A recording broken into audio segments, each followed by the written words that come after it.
guys and dolls, coming back at you from a basement on the Shire here on the Brews channel. Today is going to be my Innis Gunn Day. Innis Gunn Day. The brewery that really got me started on craft beer. Truth. Way back in the day of 2009. That's when I really started on my craft kick. That's why, I don't know if you follow us on Instagram, but I posted that this would be coming. I said cheers to 10 years, because 10 years ago, he and I started a craft beer journey where it was no longer, let's just buy what's cheapest at the grocery store. It was, let's keep some in the fridge. We never really do that. Well, I mean, we keep yingling in the fridge for, like, those days that you just want to, like, kick back, watch something, instead of really, like, truly carry on a conversation and appreciate a beer. But the day came where we said, wow, this is incredible. What else is out there? So, with no further ado, well, let me just go over the brewery itself here for a minute. So Innis Gunn, they're in Scotland. They were founded in 2003 by Dougal Gunn Sharp, who is currently the master brewer and co-founder, to Neil Innis Sharp. Their lager is the #1 craft beer in Scotland. It's the #2 import in the United Kingdom. It is the #1 import in Canada. They're among the top 3 imported crafts in the United States and in Sweden. They have over 50 awards, including golds in the Scottish Beer Awards and the Moan Selection. Their most recent being, in 2019, the gold and silver in the New York International Beer Awards. High praises from our home state. Right. And as well as Scottish Brewery of the Year. That's impressive, guys. That's some stuff right there. Like, you're not talking about, like... And I know in the United States here, we've got, like, breweries galore. There is not. But, like, to be, like, the top brewery of Scotland, like... They're what, #2 or #3 import in the U.S.? #3 import in the U.S. Yeah.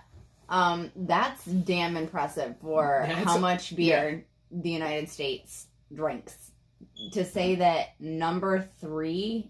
That's... Import craft, that is. Yeah, well, yeah, because... So if you've never had an Innis Gunn, I do recommend you try one, and we'll go over them. But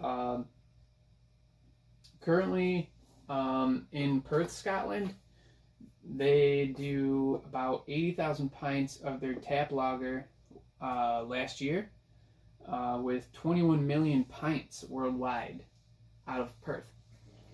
They're currently running a crowdfunding through Cedar, SEEDR, where they're trying to raise £3 million to expand into Edinburgh. This is a brewery that you want to see expand. It's serious. They produce such a quality product through and through. They're trying to raise £3 million so that they can have a 400,000 hectoliter capacity, or 70 million pints. I would assume that would be on top of the 21 million pints that they currently put out from Perth.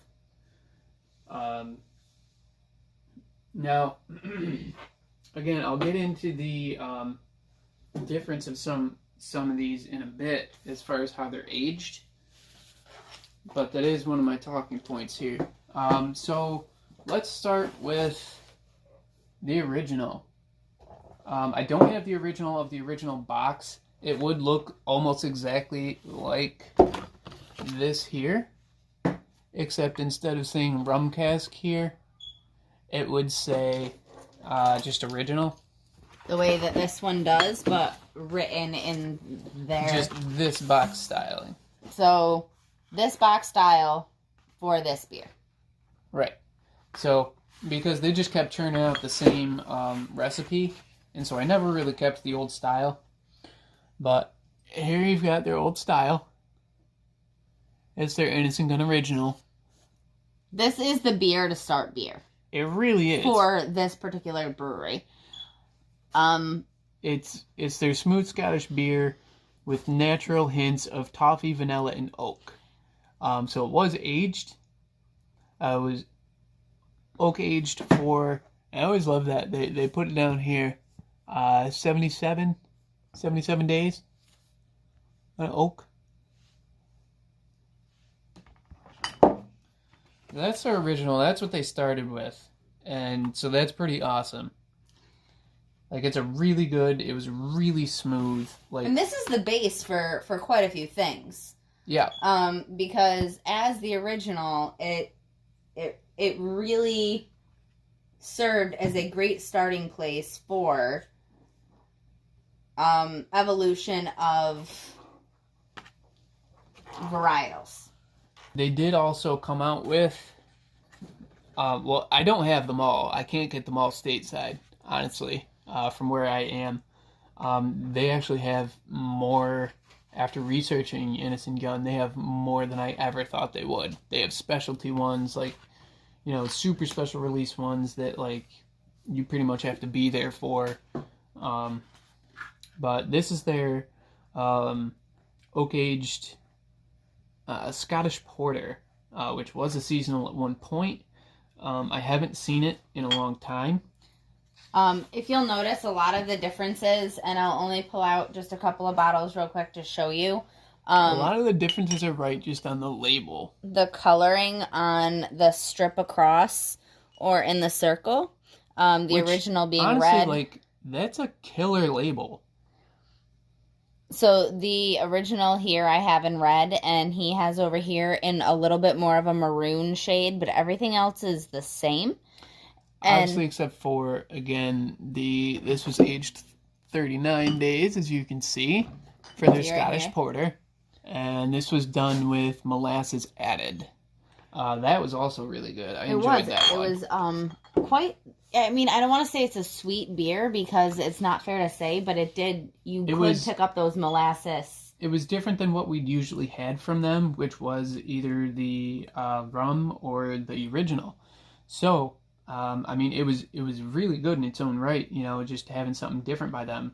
A little bit darker come stateside, with a that porter. Was more accessible.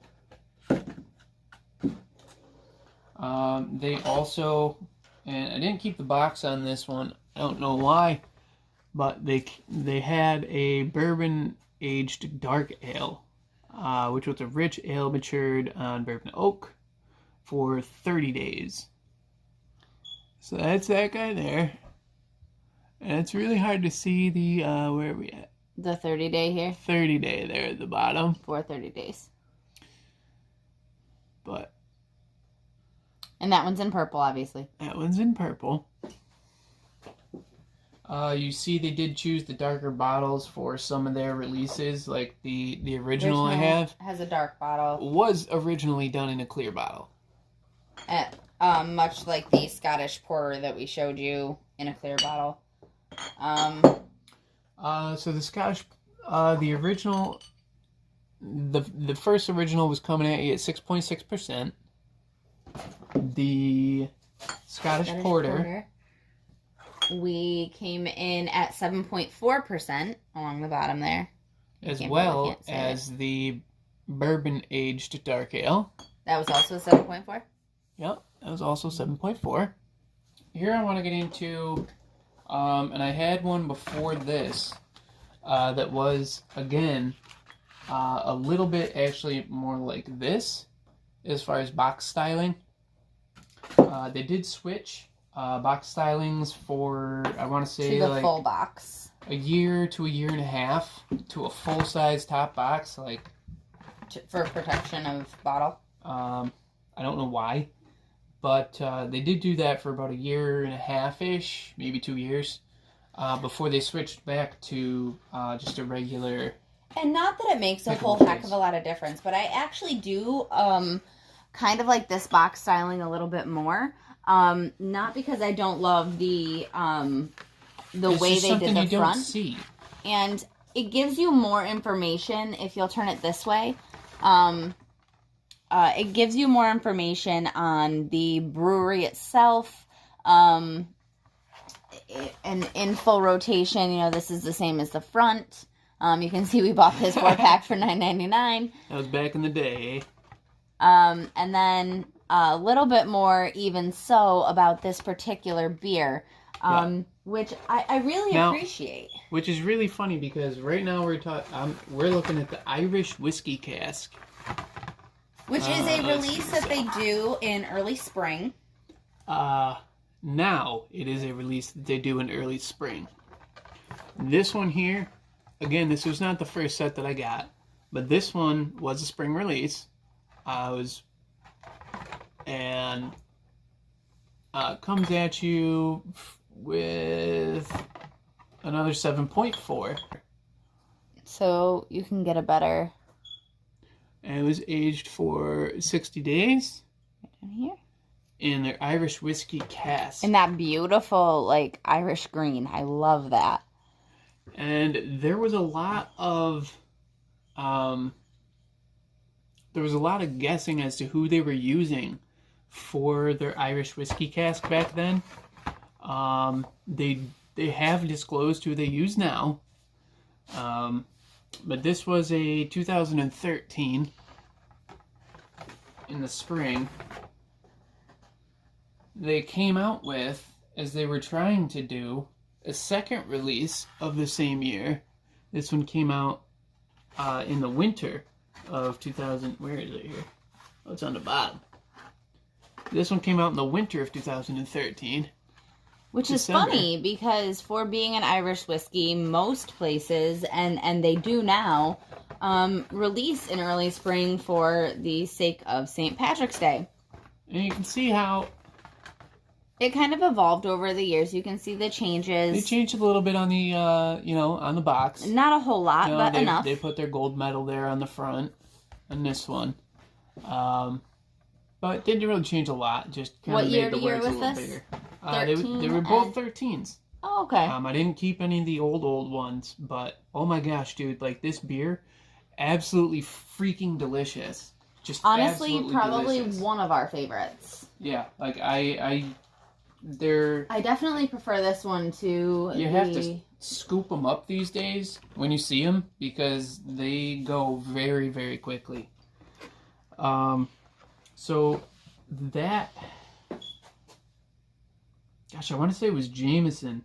That it was really the supposed whiskey barrels, whiskey cask for the old style of Innis Gunn Irish Whiskey Cask. For their coming forward, this is last year's. It is their Kindered Spirits, which it tells you Irish whiskey barrel aged stout. And if you take it to the other side, versus here, this was a stout. Yes, that was a stout. Sorry. Yes. And the Kindered Spirit, you can see they made a very substantial difference in labeling for their Kindered Spirit. Oh, huge. Something that they hadn't really done before that I was aware of until... However, they are continuing that with their newer labels. So, again, this is that Kindered Spirit. This is the newer one, with the Irish whiskey aged stouts. Now, is there a difference in the time of aging? Does this one have a time of aging on there? Okay, stout matured in Irish whiskey barrels. This one does not list... How long? Unlike its predecessor. So, as far as this has evolved, I want you to look at something right here. Tullamore Dew, guys. It's one of the best Irish whiskeys I've ever had, personally.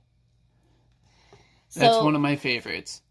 So they actually disclosed come out with who they used for this version. The Kindered Spirits. For the Kindered Spirits. In comparison to... which is still their Irish whiskey cask. But it is a very discernible difference from past whiskey casks.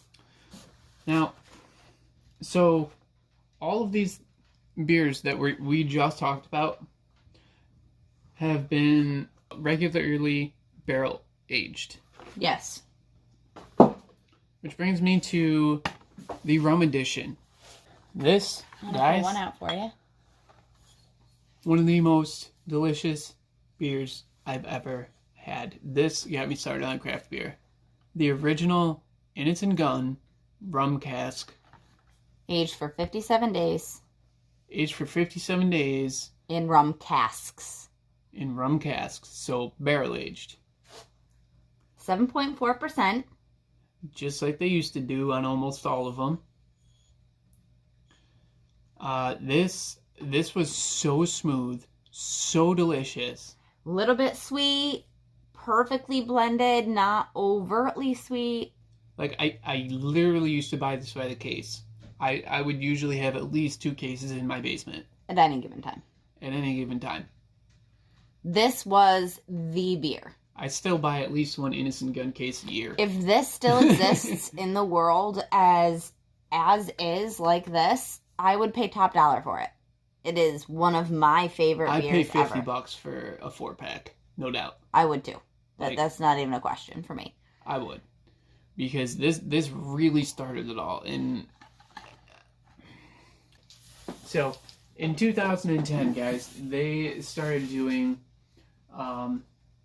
rather than putting the beer into the barrel, and, like a regular full-size stave and everything like that, and aging it like that, there was a shortage of bourbon barrels, and that they found, and so they came up with what they call barrel into beer, which what they do is they take all the metal off of the barrel. So they strip it down. They take the wood. They literally break it up and chip it up. Mm-hmm.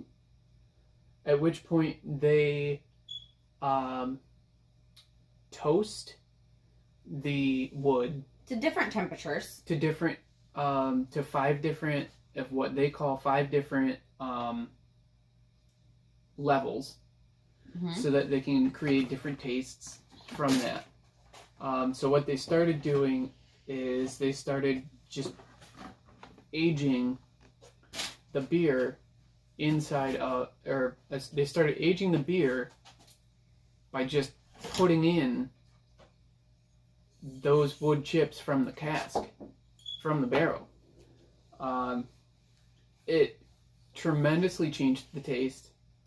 I feel as though it changed the quality.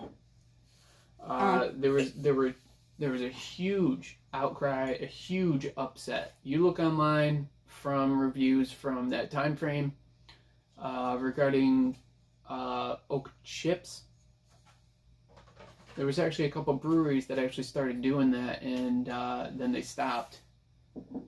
Innis Gunn still to this day does do that with some of their beers. It is a very, very noticeable difference, guys. They did it, 1, because of the shortage, but 2, because it takes a less amount of time, making it cheaper for them. And it also, it was cheaper. You don't have to buy new barrels. You just use the same barrels that you just used and chuck them into the brew. Which is, So I'm sorry, like Innis Gunn, I know you guys still do it to this day, but I think it's a cop-out. I think it's a cheap way to do stuff. and that's not to say that we don't love what you produce still. Yes. It's just, we've had top notch. We've had a beer that made us fall in love with beer. And to know that the beer that made us fall in love with beer is now not produced the same, it kind of leaves something to be desired from future experiences. Yeah. So, with that being said, let me start going through the rest of the rum ones here. So this was the original rum cask that I have in the front here. I'm sorry I didn't clean these ones off, but this, as you can see, is rum aged. Versus Rum Cask. Huge difference. Huge difference. This is when they started using the oak chips. So this one was done. What was the regular rum cask done on? For how many days? The original rum cask was 57. Okay, so they still kept it at 57 days for the rum aged. But it even says right here, guys. Can you read that? It says beer aged with rum oak chips. Completely different ballgame. Completely different ballgame. Completely different taste. Not as good. Not as smooth. Way more oaky than you'd appreciate. And from what they had already produced, so it was really sad. It was really sad when they started doing that. They also came out with a spiced rum aged. It was also done with oak chips. Though I do have to say that... but they just used a different type of... There you go. They just used a different type of barrel. But they still chipped it. This one never came out, the spiced rum aged, as actually barreled. It wasn't casked. It wasn't inside the cask. It was, they did the same chip and roast the oak and insert it. Yeah. Which, as you can see from the old fun label, and this was a 47 day. You can see down here. That was a 47 day. Yeah. So it's their Innis Gunn spiced rum aged. And it says beer aged with spiced rum oak chips. Now, I do have to say that I preferred the spice rum to the regular rum aged. I felt like the quality was definitely superior. Oh, yes. That was one of their seasonal releases, was the spiced rum. As well as, obviously, their Irish whiskey cask. And now Kindered Spirits, as it has turned into. Innis Gunn evolved their recipe yet again. Instead of using their regular ale that they had used and aged it with the rum, whether it be in the barrel or with chips of the barrel, now they do Innis Gunn Blood Red Sky, which is their red beer. It's a red Scottish beer, but it is done with the rum barrel. And if you'll notice, they gave the same kind of styling, different color, but same kind of styling to... Same kind of labeling. They changed it up. They changed the colors a bit, as they had with the Kindered Spirits. Just enough backlash that they were like, we've really got to calm down using the chips, because, people really like it when it's... barreled. Actually barreled, not just barrel... chips put into the brew. I don't mind that they want to step outside the realm of norm and use chips as long as they continue to produce original versions as well for those who don't prefer the chipped version. There may be people who taste the chipped version and say this is phenomenal, and that's great. True. But just because it's a cheaper alternative doesn't mean that it's necessarily a better alternative. That's right. So this is their Blood Red Sky rum barrel red beer. And again, like the Kindered Spirit, this one does not have an aged timeline. Like their older style labels. This one comes at 6.8%. I think it actually did change on this one too. Yeah, they changed as soon as they started using the oak chips. I don't know if you can see it at the bottom of the label there. 6.8% there, yeah. Rather than the original 7.4. So it affected more than just flavor. Again, so this one probably started it. This one did come before that one. The 7.4. This one was still 7.4. This is the spiced rum aged. but still done with chips. Yeah. But this one, guys, super smooth, really, really good, super delicious. Honestly, I bought a case last year. This is probably one of, I mean, I really love that Irish whiskey stout over there. Yeah. I'll usually try to buy a case of that a year, but it's been so hard to, just on demand. So, just to get some of the bottles out of the way, some of the cases out of the way. I really wanted to show you the packaging with it as well. Exactly. For what I did have. And so we brought you guys 9 Innis Gunn bottles. Just to give you an idea of the history of Innis Gunn, some of the varietals they offer.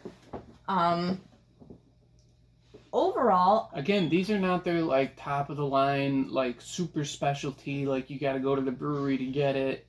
But these are beers that are so much worth trying. Absolutely. If you see an Innis Gunn, guys. I have not had their IPA. I have not had their lager. I know, funny and sad all at the same time. But if you see any of these, literally, you need to get one. They are done. No exaggeration. Beautifully. If you know Innis Gunn, if you've had a beer and it's been a while and you're like, oh, I remember them being pretty decent, the recipe has changed. It may just be something as small as chip versus barrel, but it makes a big difference, guys, and it does add a smoothness to it that you just can't replace. If you or anyone you know owns any of these bottles that still have Rum Cask in it, please let us know.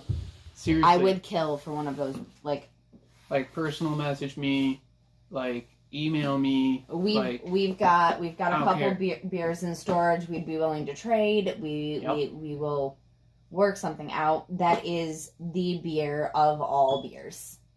Even though it's changed so much. And for being a craft beer, it is very widely available. You can find it at almost every any place that sells craft beer. Pretty much. We went to Maryland last year, and we went to a craft shop down there. I actually picked some up down there. We were like, oh, Innis Gunn. We went down, actually, almost a year ago now. We went down to visit family last Thanksgiving, and we were like, oh, let's pick up some beer for Thanksgiving. We had Innis Gunn for our Thanksgiving. As well as some other really good ones I found. Yeah. Maybe we'll talk to you guys about those on a different day. But if you've had Innis Gunn, let us know what you think. If you've had the difference between the barrel-aged and chipped, what is your opinion? Do you think there's a big difference? I do. Yeah. Which do you prefer?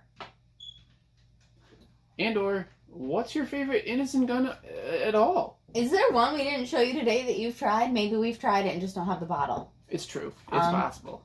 I mean, I can't save every single one of them.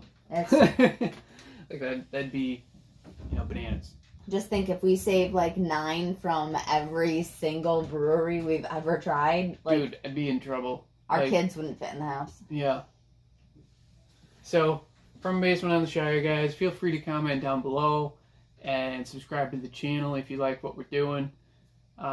Feel free to always check out our Instagram, Twitter, Facebook, anything like that. Let us know what you think of our content. Tell us what you want us to add. We'd be happy to help you. Yeah. Until next time. Don't drink and drive. Always drink responsibly. Never drink underage. Later. Bye.